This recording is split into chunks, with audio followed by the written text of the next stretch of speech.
Assalamu alaikum everyone. I hope all of you people are doing good. I welcome all of you again to the YouTube channel of KS वाला।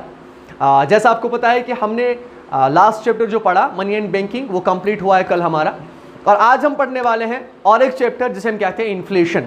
अब inflation की example आप ऐसे लो, समझ लो ऐसे कि जो 90s के बच्चे हैं ना, 90s के बच्चों को अच्छी तरह पता होगा कि हमें पॉकेट मनी जो मिलती थी पर डे, होपफुली वो 10 रुपीज़ की मिलती थी, लेकिन इस 10 रुपीज़ से मैं बहुत सारे गुड्स एंड सर्विसेज खरीद पाता था, ABCD 2-4 गुड्स एंड सर्विसेज खरीद पाता था। बट अब 2025 की बात करें कि जो आज की हमारी जनरेशन है, ठीक है, नई जनरेशन, तो उनको अगर मैं 10 रुपीज़ दूँ ना, तो आई डोंट थिंक कि वो एक से ज़्यादा गुड्स उससे ले पाएंगे। What does it indicate? क्या हुआ है?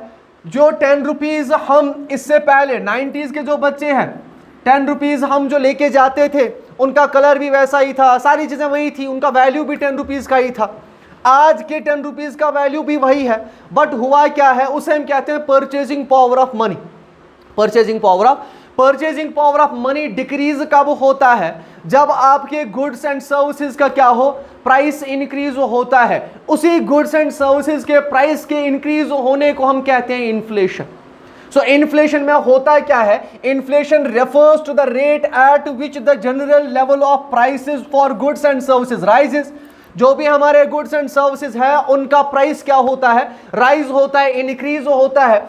उससे होता है क्या है? उससे होता है purchasing power of money decrease. यानी जो अब तक 10 रुपीज खरीद पाता था, अब वो 10 रुपीज उतना नहीं खरीद पाएगा इफ इन्फ्लेशन इज देयर। सो आपके मनी का परचेजिंग पावर क्या हो गया है? कम हो गया है। When inflation occurs, each unit of currency buys fewer goods। अगर आपको याद हो, आज से 5 साल पहले 1 रुपीज में आप एक च्युइंगम ला पाते थे, ठीक है, या 1 रुपीज में 2 च्युइंगम ला पाते थे, लेकिन अब वही च्युइंगम जो है 2 रुपीज का हो गया है। हुआ क्या? करेंसी अभी भी वही है, मनी अभी भी वही है, बस जो ये गुड या सर्विस है इसका प्राइस क्या हुआ है? इनक्रीज हुआ है। अब जब प्राइस इनक्रीज होगा, आपके जो मनी का परचेजिंग पावर है वो क्या हो जाएगा? डिक्रीज। याद रखना है आपको। So it typically expresses as an annual percentage change in a price index such as the consumer price index. ये हमें अभी पढ़ना है। सो इन शॉर्ट में आपको ये याद रखना है, इन्फ्लेशन वो सिचुएशन होती है जिसमें हमारे गुड्स एंड सर्विसेज जो होते हैं वो महंगे हो जाते हैं और हमारे मनी का जो परचेजिंग पावर है वो क्या हो जाता है? डिक्रीज हो जाता है। Now let's come to the types of inflation which is most important topic, जो बहुत ज्यादा बच्चे पूछते हैं और बहुत ज्यादा बच्चे जो हैं कंफ्यूज रहते हैं कि ये इन्फ्लेशन और ये इन्फ्लेशन क्या होता है।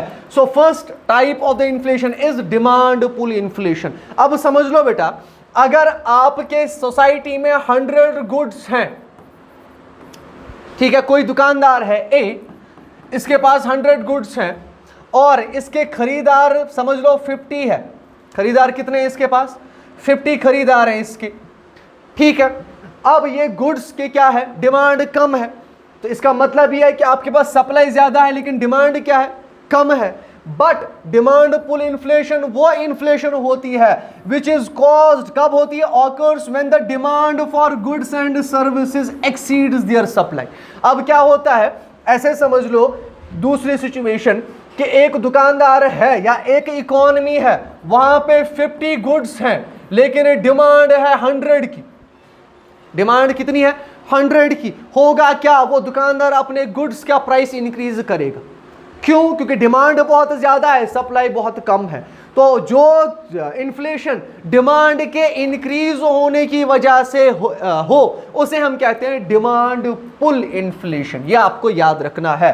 सो that's why it occurs when the demand for goods and services exceeds their supply. यानी सप्लाई 50 गुड्स की थी लेकिन डिमांड क्या है?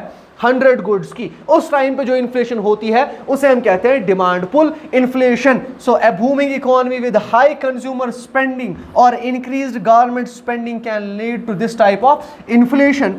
as more people demand products the prices naturally rise because of higher demand. होता क्या है, because of higher demand the prices of goods and services increase which causes an inflation which is known as demand pull inflation. ये आपको याद रखना है. So in short आप ये भी याद रख सकते हो, demand pull inflation is that type of inflation which occurs due to the excess demand in the economy. ये आपको याद रखना है. Second thing is cost push inflation. अब cost क्या होता है? कॉस्ट होता है वो पैसा या वो रेन्यूमरेशन जो हम गुड्स एंड सर्विसेज को बनाने में यूज करते हैं. अब होता कैसे है, कॉस्ट पुश इन्फ्लेशन कैसे होता है? एक गुड़ को बनाने के लिए, ब्रेड को बनाने के लिए मुझे क्या चाहिए?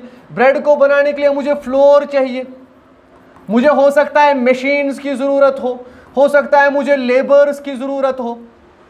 ठीक है, अगर इन सारे प्रोडक्ट फैक्टर्स ऑफ प्रोडक्शन का या जो भी मैं गुड्स एंड सर्विसेज को बनाने के लिए यूज कर रहा हूं रॉ मटेरियल्स, तो अगर उनका क्या हो गया, कॉस्ट ऑफ प्रोडक्शन मेरा क्या हो गया, इंक्रीज हो गया, और हायर रॉ मटेरियल प्राइसेस, जो भी मेरा रॉ मटेरियल यूज हो रहा था इस चीज को बनाने के लिए, इस ब्रेड को बनाने के लिए, जो मेरा रॉ मटेरियल लग रहा है इसमें, अगर उनका प्राइस इंक्रीज हुआ, सो ब्रेड का प्राइस खुद ब खुद क्या हो जाएगा, इंक्रीज हो जाएगा. उस इन्फ्लेशन को हम कहते हैं cost push inflation.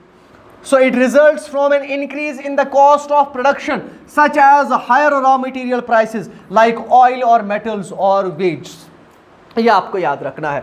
Example, if the price of oil rises, transportation and production costs go up, leading businesses to raise prices on goods and services to maintain profitability. क्योंकि हर कोई बिजनेस किस लिए काम करता है, प्रॉफिटेबिलिटी के लिए काम करता है.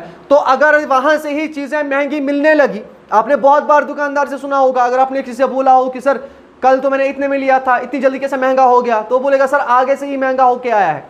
तो उसने अपना प्रॉफिट और ऐड कर दिया बेचारे ने, क्योंकि प्रॉफिट के लिए बैठा हुआ है वहां पे, दैट्स वाई उसका प्राइस इतना ज्यादा हाइक हुआ है. सो जब भी हमारा इन्फ्लेशन किसकी वजह से हो, हमारे कॉस्ट ऑफ प्रोडक्शन के इंक्रीज होने की वजह से, उसे हम कहते हैं कॉस्ट पुश इन्फ्लेशन. ये आपको याद रखना है.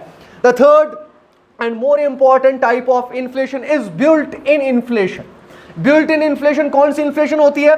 Occurs when businesses increase prices to compensate for higher labor costs and workers demand higher wages to keep up with the rising cost of living.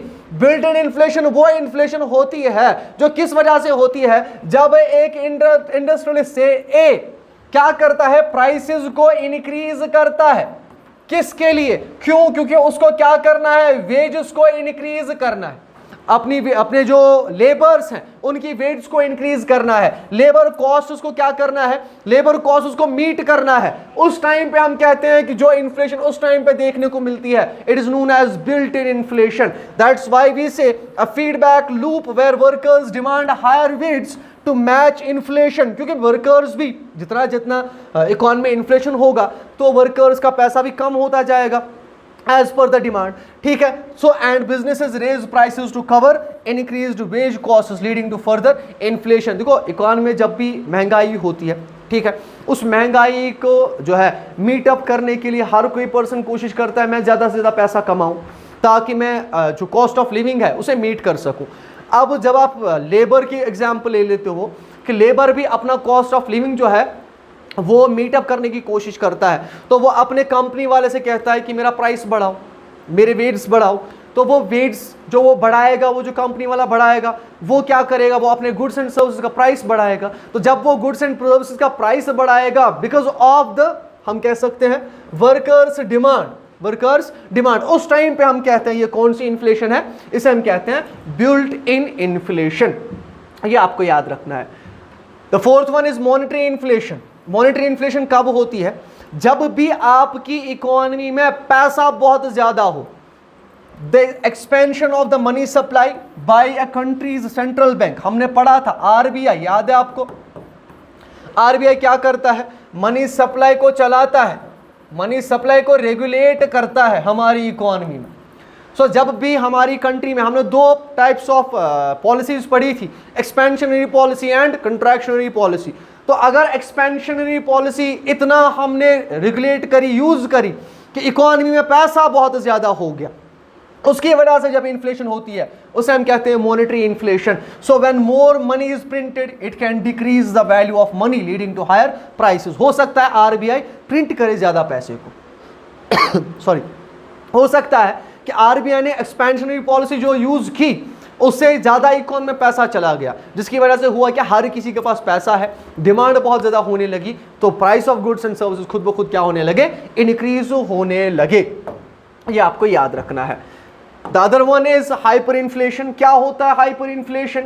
Extreme and rapid inflation typically exceeding 50% per month. ये आपको याद रखना है। जब हम rate की बात करते हैं तो अगर आपकी इन्फ्लेशन 50% इंक्रीज हो रही है but with in a month, उस सिचुएशन को हम कहते हैं हाइपर इन्फ्लेशन। उसे क्या कहा जाता है? Hyperinflation. This usually happens due to collapse in a country's monetary system. या तो हमारे कंट्री का मॉनेटरी सिस्टम खत्म हो जाए, often caused by political instability, political instability आपकी इकोनॉमी में, loss of confidence in the currency में हमारा अब कॉन्फिडेंस नहीं रहा कि चलेगी कैसे काम करेगी, और एक्सेसिव मनी प्रिंटिंग। हो सकता है कि आपने बहुत ज्यादा क्या किया हो, मनी प्रिंटिंग की हो, उस टाइम पे भी हाइपर इन्फ्लेशन हमें इकोनॉमी में देखने को मिलती है। दैट्स वाई बहुत सारी कंट्रीज ने देखी भी है, जैसे जिम्बाब्वे ने लेट 2000s में, और जर्मनी ने खुद 1920s में एक्सपीरियंस किया हमारे हाइपर इन्फ्लेशन को, where the value of their currencies plummeted and prices soared uncontrollably. आपको याद रखना है। सो जब भी हमारी इन्फ्लेशन 50% से ज्यादा राइज हो, 50% से ज्यादा राइज हो with in a month only, उसे हम कहते हैं हाइपर इन्फ्लेशन। स्टैगफ्लेशन। क्या होता है स्टैगफ्लेशन? स्टैगफ्लेशन दोनों चीजों का कॉम्बिनेशन है, a combination of stagnant economic growth, कि इकोनॉमिक ग्रोथ जो है आपकी वो स्टैग्नेंट हो गई है, यानी रुक गई है, एक जगह पे है, हाई अनएम्प्लॉयमेंट और एंड हाई इन्फ्लेशन। क्या क्या देखने को मिलता है? इन्फ्लेशन भी, अनएम्प्लॉयमेंट भी, उसके साथ साथ हमें स्टैग्नेंट इकोनॉमिक ग्रोथ देखने को मिलती है। It's a rare situation where inflation rises despite an economy not growing. So जब ग्रोथ नहीं हो रही है, इकोनॉमी ग्रो नहीं हो रही है, लेकिन फिर भी इन्फ्लेशन इंक्रीज हो रही है, उसे हम कहते हैं स्टैगफ्लेशन। उस सिचुएशन को क्या कहा जाता है? स्टैगफ्लेशन। से 1970s में अगर आपको याद हो, oil crisis caused stagflation in many countries including the US, or as oil prices rose sharply, hurting economic growth and unemployment while driving up prices. ये आपको याद होगा। So stagflation is that type of inflation जिसमें हमें prices तो increase होते हुए दिखते हैं बट इकोनॉमी ग्रो नहीं हो पा रही, ठीक है, और उसके साथ साथ हमें अनएम्प्लॉयमेंट बहुत ज्यादा देखने को मिलती है। What is core inflation? क्या होता है core inflation? It refers to the inflation measured by excluding volatile items. ये आपको याद रखना है कि कोर इन्फ्लेशन में हम वोलेटाइल आइटम्स के को क्या नहीं करते, इंक्लूड नहीं करते। वोलेटाइल आइटम्स कौन कौन से? Such as food items and energy items. Food and energy को निकाल के, ठीक है, बाकी सारे प्रोडक्ट्स के इन्फ्लेशन को मेजर करना, वो किसका काम होता है? कोर इन्फ्लेशन का। So core inflation only indicates the average price rise in other goods other than food and energy। ये आपको याद रखना है। This gives a clearer picture of long term inflation trends। इससे हमें ये पता चलता है कि लॉन्ग टर्म इन्फ्लेशन कैसे चलेगी, ये इन्फ्लेशन इंक्रीज होगी या डिक्रीज होगी, इकोनॉमी क्या क्या इसके लिए कर सकती है। सो इसके example, when governments report inflation figures, core inflation often excludes food and energy prices which tend to fluctuate more. इसीलिए जब भी गवर्नमेंट बात करती है इन्फ्लेशन की तो उस पर वो फूड आइटम्स और एनर्जी आइटम्स को क्या करते हैं हम लोग, ऑलमोस्ट हम उन्हें एक्सक्लूड करते हैं, तब जाके हमें एक रियल इमेज मिलती है इन्फ्लेशन की। हेडलाइन इन्फ्लेशन किसे कहा जाता है? Represents the total inflation rate including all items in the economy, particularly volatile ones like food and energy. Core inflation में फूड एंड एनर्जी को इंक्लूड नहीं किया जाता, यहां पे उन्हें इंक्लूड किया जाता है, जिसमें उन्हें इंक्लूड किया जाए उसे हम कहते हैं हेडलाइन इन्फ्लेशन। अब ये example, the inflation rate published by the national statistics agencies reflecting all sectors of the economy. जैसे आपका प्राइमरी सेक्टर हो गया, आपका इंडस्ट्रियल सेक्टर हो गया, उसके साथ साथ टेरिटरी सेक्टर हो गया आपका। जब भी तीनों सेक्टर्स में जो भी गुड्स एंड सर्विसेज होते हैं उनमें जब हम मेजर करते हैं इन्फ्लेशन को, अगर हमें लगा कि इन्फ्लेशन है, उस इन्फ्लेशन को हम कहते हैं headline inflation. So headline inflation includes the volatile ones. अब एसएसबी यहां से क्वेश्चन पूछ सकता है कि कोर इन्फ्लेशन में क्या एक्सक्लूड किया जाता है और हेडलाइन इन्फ्लेशन में क्या इंक्लूड किया जाता है, ये आपको मोर इंपॉर्टेंटली याद रखना है। So what is creeping inflation? Creeping inflation is that type of inflation slow and steady rise. याद रखना है आपको, इन्फ्लेशन जब आहिस्ता आहिस्ता क्या हो, इंक्रीज हो in prices over time, usually considered to be around 1 to 3%। जब 1 to 3% के अराउंड ही आपकी इन्फ्लेशन हो, ठीक है, उसे हम कहते हैं क्रीपिंग इन्फ्लेशन या माइल्ड इन्फ्लेशन। एंड याद रखना है कि क्रीपिंग और माइल्ड इन्फ्लेशन जो हमारी होती है, it is considered beneficial for any economy. So that's why mild inflation is often seen as healthy for an economy, signalling moderate economic growth and stability. क्यों? इससे क्या पता चलता है, जब मॉडरेट ग्रो हो रही है आपकी इकोनॉमी, जब मॉडरेट आपके रेट्स गुड्स एंड सर्विसेज का प्राइसेस इंक्रीज हो रहा है, उसका मतलब ही है कि आपकी इकोनॉमी ग्रो कर रही है डे बाय डे। ठीक है, सो इट शोज कि आपकी इकोनॉमी ग्रो हो रही है। But what is walking inflation? ये थोड़ी सी खतरनाक है हमारी क्रीपिंग इन्फ्लेशन से। Walking inflation occurs when the inflation rate rises gradually but consistently, generally between 3 to 10%।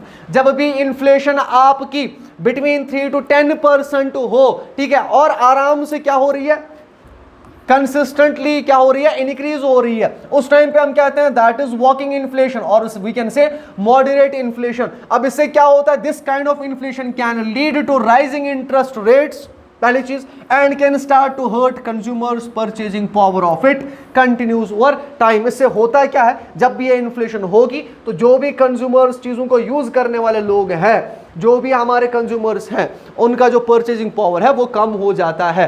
सो वो कहीं ना कहीं इससे प्रॉब्लम में आ जाते हैं। रनिंग इन्फ्लेशन और we can say galloping inflation. क्या होती है running inflation? It's cause inflation that rises rapidly, typically between 10 to 50%। Hyper inflation हमने देखा था 50 एंड अबव, ये क्या है 10 and 50%, उसे क्या कहेंगे हम, रनिंग इन्फ्लेशन।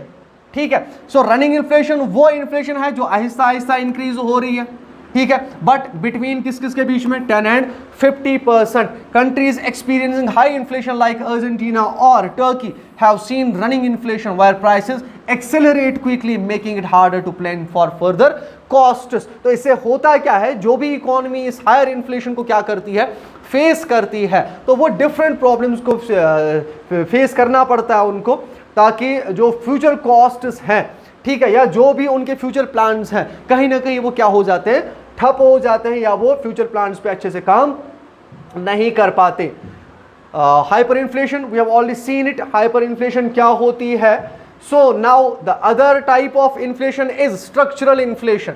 अब स्ट्रक्चरल इन्फ्लेशन क्या होता है? हमारी इकोनॉमी का एक स्ट्रक्चर है। जैसे अभी अगर इंडियन इकोनॉमी की बात करें तो हम मिक्स्ड इकोनॉमी है, तो हमारा स्ट्रक्चर बना हुआ है, ठीक है। अगर हम इस स्ट्रक्चर को चेंज करें और अगर उस चेंज की वजह से, स्ट्रक्चरल चेंज की वजह से गुड्स एंड सर्विसेज क्या प्राइस जो है वो इंक्रीज हो गया, उसे हम कहते हैं structural inflation.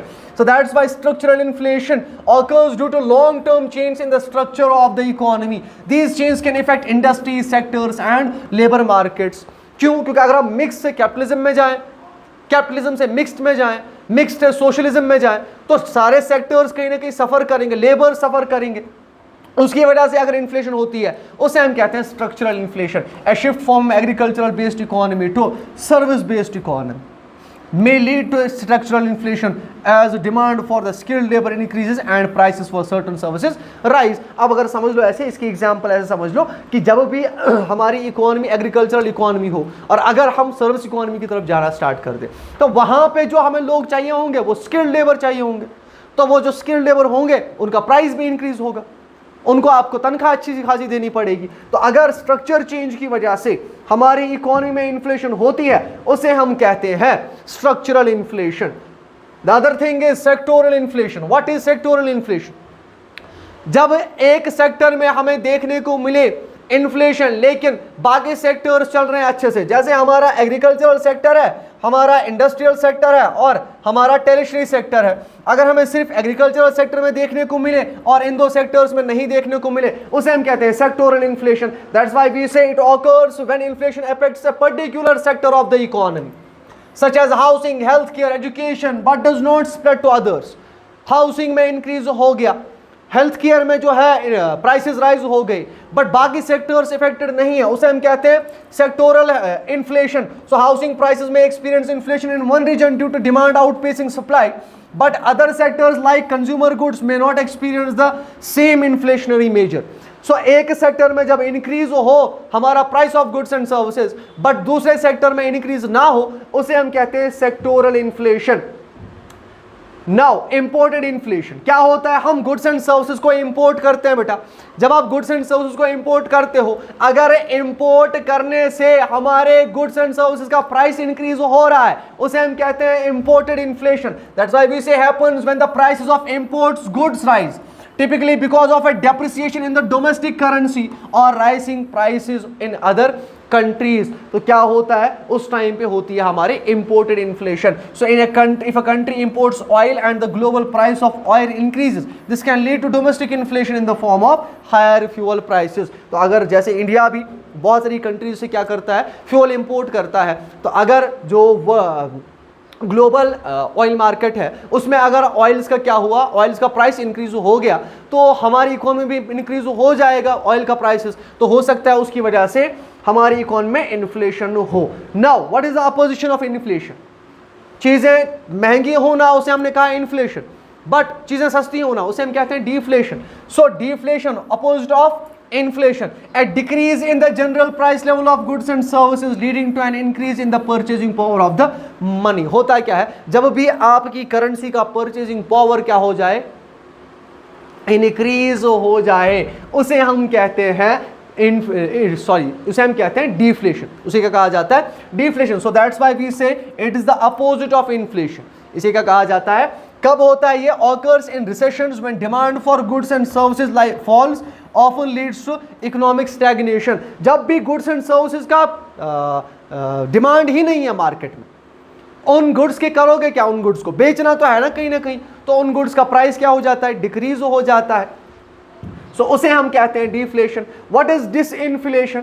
Disinflation is a situation और we can say a slow down in the rate of inflation. याद रखना है, in the rate of inflation, सिर्फ रेट में क्या हो रहा है? डिक्रीज हो रहा है. दैट मींस अगर अब तक 10% थी, अब 9% हो गई. इन्फ्लेशन अभी भी है लेकिन 9% हो गई, उसे हम कहते हैं disinflation. While inflation is still rising but at a slower pace. आप कह सकते हो कि डिसइन्फ्लेशन वो इन्फ्लेशन है जिसकी रेट में हो सकता है कि क्या हो, कमी. जब कमी आती है उसकी रेट में, अब तक अगर 10% के हिसाब से इंक्रीज हो रही थी इन्फ्लेशन, अब 9% के हिसाब से इंक्रीज हो रही है inflation, but inflation is rising.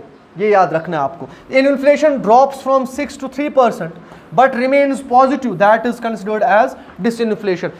10 से 9 पे तो आ गई बट अभी भी पॉजिटिव है, इसे हम कहते हैं disinflation situation.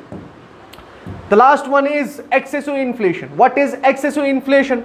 When inflation rates grow uncontrollably but don't quite reach hyperinflation levels.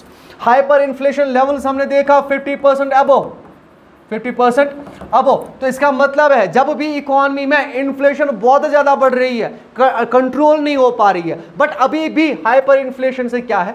कम है, उसे हम कहते हैं excessive inflation. So when inflation rises drastically but doesn't necessarily break 50% per month. ये याद रखना है आपको. 50% per month leading to economic instability but not a total collapse. तो हाइपर इन्फ्लेशन हमने देखा था. हाइपर इन्फ्लेशन वो सिचुएशन होती है जिसमें मंथली 50% से अबव क्या होती है? प्राइस लेवल इंक्रीज होता है.